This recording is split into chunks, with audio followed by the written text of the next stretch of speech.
Al bir çek. Ne güzel yaşamak açacak bilirsen. Selam. Последний Grecya'da gördüm desem onu. Çağırmıştı. Ha Grecia gitti da.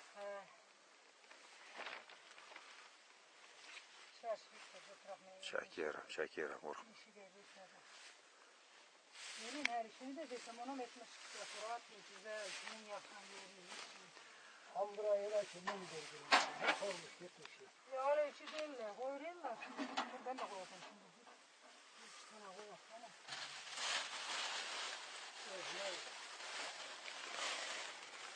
Hep de koyacağım buraya desem ona.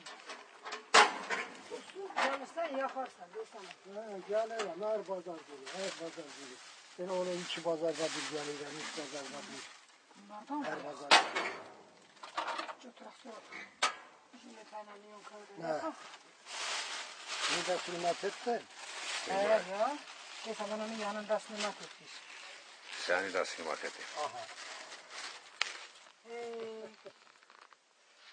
Beni yakmış yandırmıştır.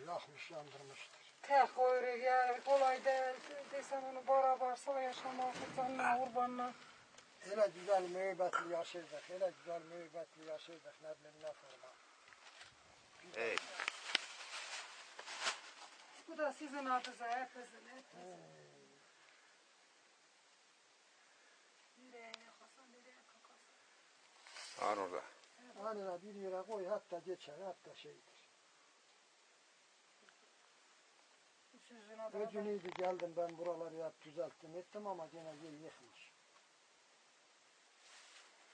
Aha çok titrez.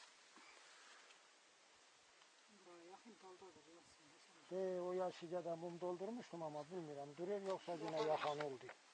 Yaparım şimdi. Zaten mumları da buraya koydum. Düşmüş yeri buralar.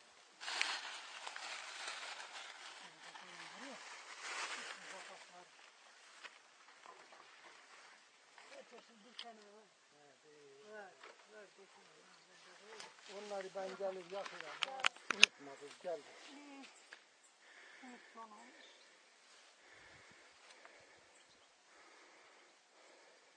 Bazıları Allah De.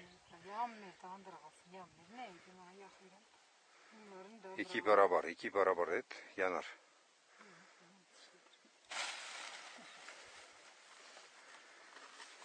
Şimdi onu taşı getireyim bile koyalım. Burada bir tane şey de işte koyacağım pulunu diyor gene. Etsin. Şimdi edilmez. Nereden? Ne siment var, ne bir Yok, şey var. şimdi bir şey edemez. Koyururam eder. Ne edildiğini diğer eder. Anam böyle gözleriyle görmek isterdi. Gözleriyle.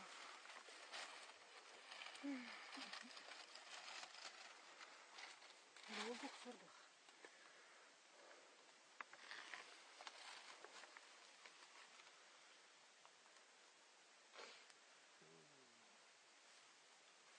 Ne kadar halk burada yatıyor Allah. Evet, söylemez. Hocamız hep burada.